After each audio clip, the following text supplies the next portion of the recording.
Okay, let's try and unpack this.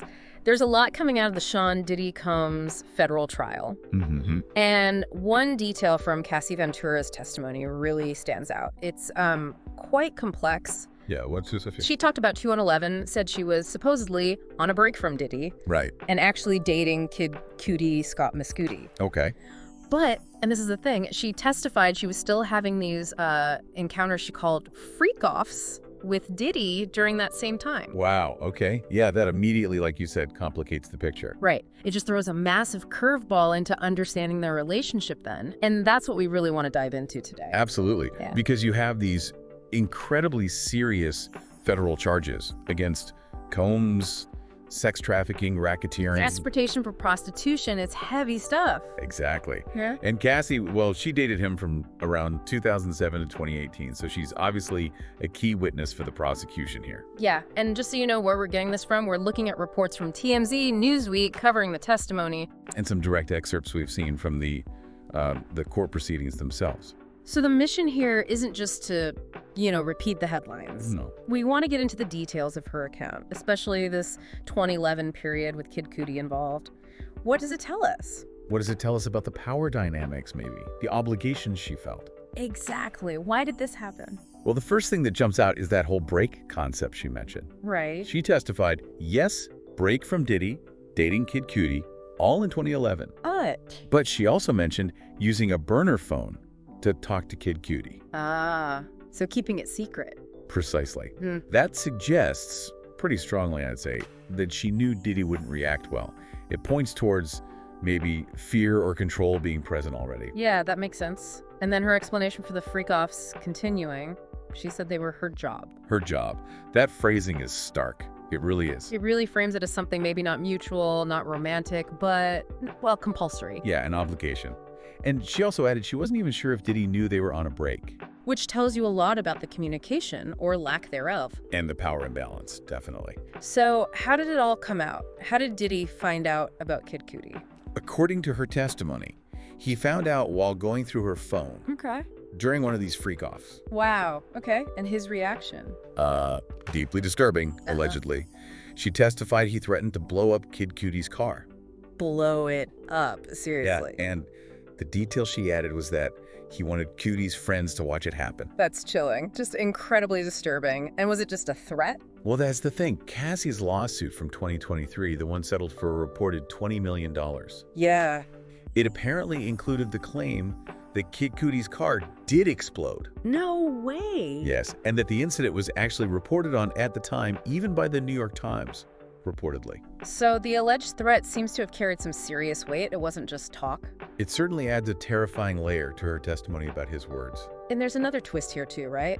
About how Cassie and Kid Cudi even met? Oh yeah, that's another layer. According to Cassie, Diddy himself introduced them. He introduced them. In 2011, for a music collaboration apparently. Huh.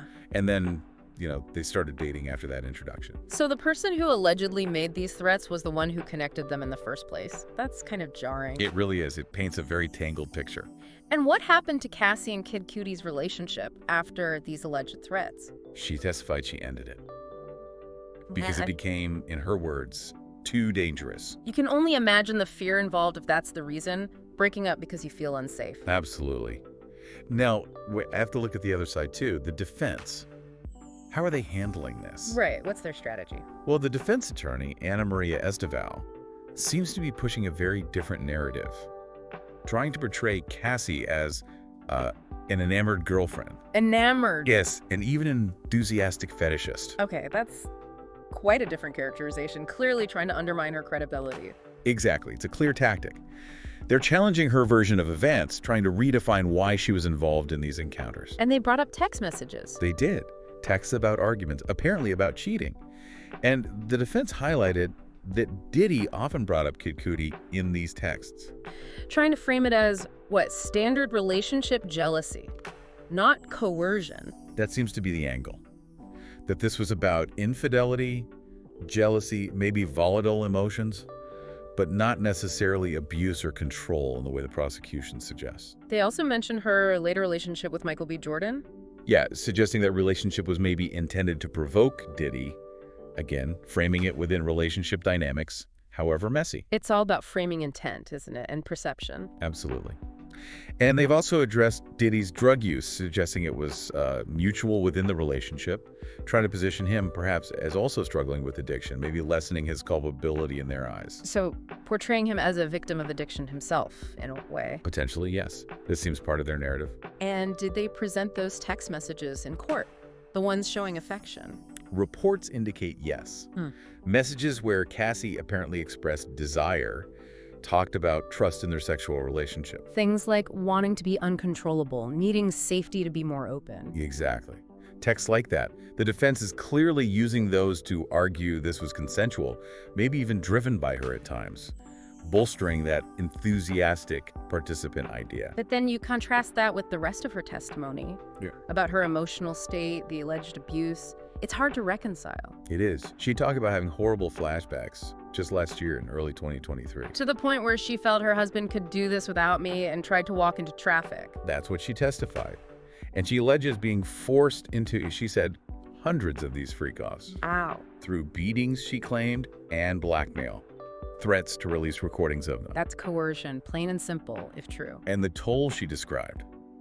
It sounds devastating. Physically, she mentioned stomach issues, constant UTIs. And psychologically, PTSD-like symptoms, blackouts, sleepwalking. Yes, she described episodes like that. And she spoke about using opiates. Why? To cope, she said. To manage the emotional pain.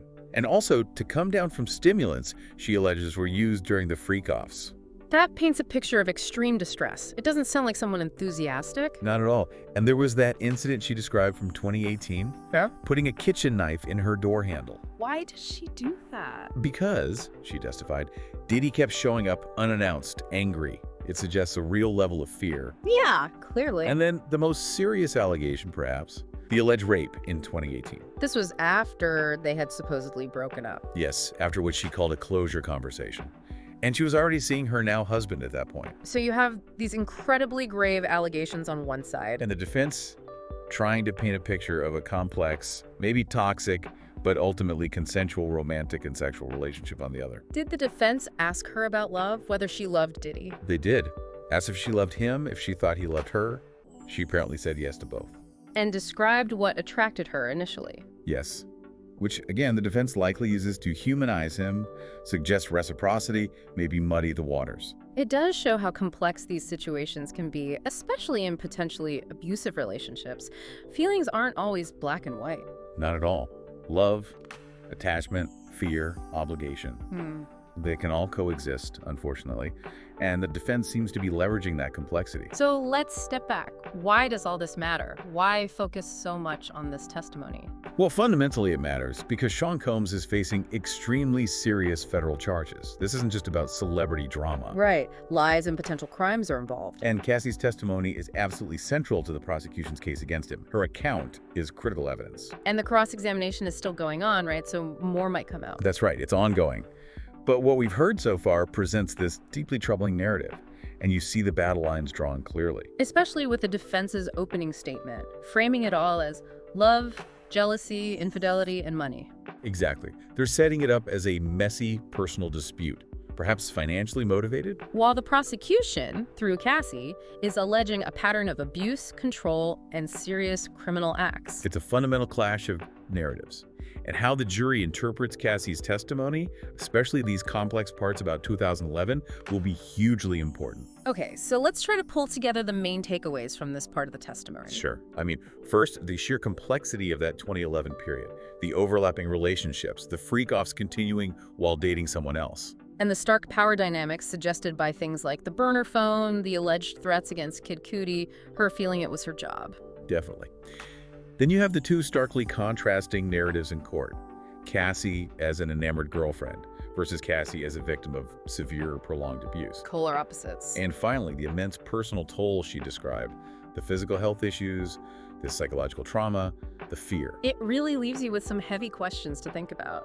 For sure. Like, what does her account really tell us about power and control, especially in relationships where there's a big imbalance, like celebrity relationships? And how do you, as someone following this, make sense of these completely different versions of Cassie and Diddy being presented? It's tough. It really is. And maybe What are the bigger implications here? For the entertainment industry, for how we understand these kinds of relationships in general? Yeah, lots to mull over. We definitely encourage you to keep following the trial as it develops. Absolutely. This deep dive just scratches the surface of a really significant and very difficult story. And maybe a final thought to leave you with. Yeah.